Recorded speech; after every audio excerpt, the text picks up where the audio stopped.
उत्तर प्रदेश के मेरठ में कलयुगी पत्नी की दिल दहला देने वाली करतूत सामने आई है। फांसी मिलनी चाहिए फांसी। पत्नी ने हत्या के बाद पति के हाथ काटे, फिर उसकी लाश को एक ड्रम में बंद करके अपने ही घर में गाड़ दिया।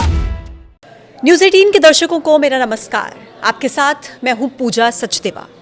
सौरभ हत्याकांड, इसके बारे में कौन नहीं जानता। ये वो हत्याकांड है जिससे पूरा देश वाकिफ है। मेरठ में मुस्कान नाम की लड़की ने अपने प्रेमी साहिल के साथ मिलकर बहुत ही क्रूरता के साथ अपने पति सौरभ की हत्या कर दी। उसके बाद सौरभ के शव के टुकड़े टुकड़े करके ड्रम में डालकर सीमेंट में जमा दिया। इतना ही नहीं, ये दरिंदे हत्या करने के बाद हिमाचल घूमने चले गए। जब वहां से वापस आए तब इस राज से पर्दा उठा। इस हत्याकांड के सामने आने के बाद हर किसी के मन में बस यही सवाल है कि आखिर कोई पत्नी इतनी क्रूर कैसे हो सकती है।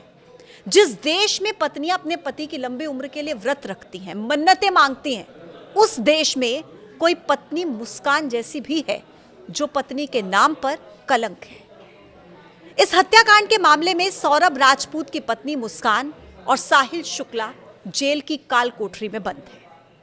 लेकिन वहां पर भी इन दोनों की नई नई डिमांड से जेल प्रबंधन भी परेशान है। दोनों अलग अलग बैरक में बंद हैं, लेकिन हरकतें दोनों की एक जैसी हैं।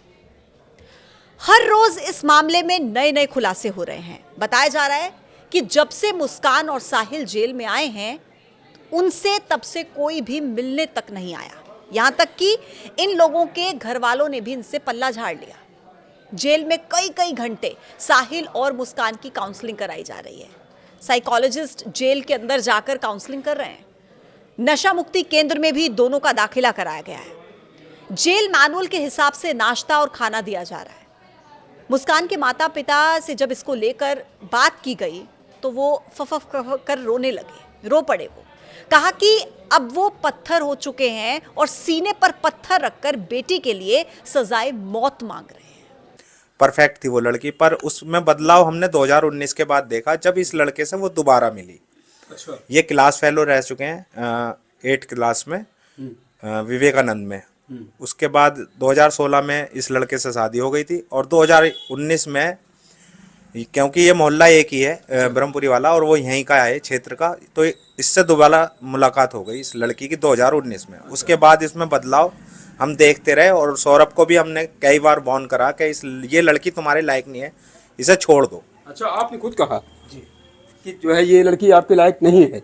अच्छा, ऐसा हुआ था, ये कुछ साल पहले इस लड़के के संग में एक बार चली गई थी 1 हफ्ते के लिए जी। तो हमारे दामाद ने हमसे कहा था कि जी ऐसे ऐसा हुआ है। मैंने कि जी ये लड़की तुम्हारे लायक नहीं है, इसे छोड़ दो, और जो ये आएगी भी, और जो आप छोड़ दोगे तो हम इससे वास्ता खत्म है ये हमारा, हम इसे घर में नहीं घुसने देंगे। पर वो लड़की आई, इन्हें मैनिपुलेट करा और उसके बाद सब इन दोनों में नॉर्मल हो गया। फिर वो हमारे घर में भी आना जाना हो गया इसका। अच्छा, तो आप करेंगे जो साहिल की वजह से ही ये सब कुछ हुआ, मास्टर प्लानर साहिल है और साहिल ने माइंड वॉश कर दिया और नशे की लत लग गई और इस वजह से इस पूरे कांड को अंजाम दे दिया। जो आप का परिवार इतना खुशहाल परिवार था, वो बिल्कुल आज की तारीख में जिस तरह की स्थिति का सामना आप लोग कर रहे हैं, तो आप लोग जान से संतुष्ट हैं और क्या सज़ा की मांग करते हैं इन दोनों हत्यारोपियों के लिए, क्योंकि अब तो वो हत्यारोपी। इनके लिए एक ही सजा है, मेरी बेटी के लिए एक ही सजा है, सजाए मौत। इसके अलावा कुछ इससे कम मेरे को नहीं चलेगा। इसे सजाए मौत दो, ये समाज में रहने लायक नहीं है, औरों के लिए की भी ये दिक्कत कर देगी। और साहिल के बारे में क्या कहना चाहेंगे? उसे मैं नहीं जानता जी, मैं उसके बारे में नहीं बोलूँगा सजा वजा के, वो उनके घर वाले और पुलिस का मैटर है जी। अच्छा, उस सख्त से सख्त सजा मिले। पर हाँ, मेरी बेटी को ऐसी सजा मिलनी चाहिए जो गलत संगत में ना पड़े, गलत संगत ना बनाए बच्चा, और को भी सबक मिले इस बच्चे को देख के। साहिल को वो सबसे बड़ा दुश्मन मान रहे हैं। कहा कि साहिल ने ही उनकी बेटी का ब्रेन वॉश किया है। सुना आपने? यहां तक कि मुस्कान के परिवार वालों ने उसका केस लड़ने से भी मना कर दिया, जिसके बाद मुस्कान ने कोर्ट से गुहार लगाई कि उसको सरकारी वकील दिया जाए। इसके अलावा सोशल मीडिया पर मुस्कान की प्रेगनेंसी को लेकर भी काफ़ी चर्चा है। बताया जा रहा है कि जेल में बंद मुस्कान का प्रेगनेंसी टेस्ट किया जाना है। वैसे ये बहुत नॉर्मल सी एक प्रक्रिया होती है, सामान्य प्रक्रिया, कि जब भी किसी महिला को जेल में लाया जाता है उसका टेस्ट किया जाता है। लेकिन मुस्कान का प्रेगनेंसी टेस्ट होगा या नहीं होगा अभी ये क्लियर नहीं हुआ है। लेकिन क्या आप जानते हैं कि सौरभ की हत्या करने के लिए सबसे बड़ी मास्टरमाइंड खुद मुस्कान है। उसने ही अपने पति को मारने के लिए YouTube पर सर्च किया था कि किस तरीके से हत्या की जा सकती है। सौरभ की हत्या करने से पहले मुस्कान और साहिल ने हत्या के तरीके जानने के लिए मूवी देखी, फिल्म देखी हसीन दिलरुबा, तापसी पन्नू और विक्रांत मैसी की। हसीन दिलरुबा के दोनों पार्ट्स देखे और उसके बाद मुस्कान के दिमाग में सौरभ के मर्डर करने का आइडिया आया, प्लान बनाया। पुलिस पूछताछ में मुस्कान ने यह बताया कि हम ड्रम में शव को रखकर सीमेंट डालने का जो आइडिया था हमारा, वो साहिल का था। प्लानिंग थी कि ड्रम को मजदूरों से उठवाकर बाहर फेंक देंगे जिससे किसी को शक नहीं होगा। शव को ड्रम में सीमेंट के साथ सील करने के बाद मुस्कान और साहिल उसे उठा नहीं पाए, वो इतना भारी था।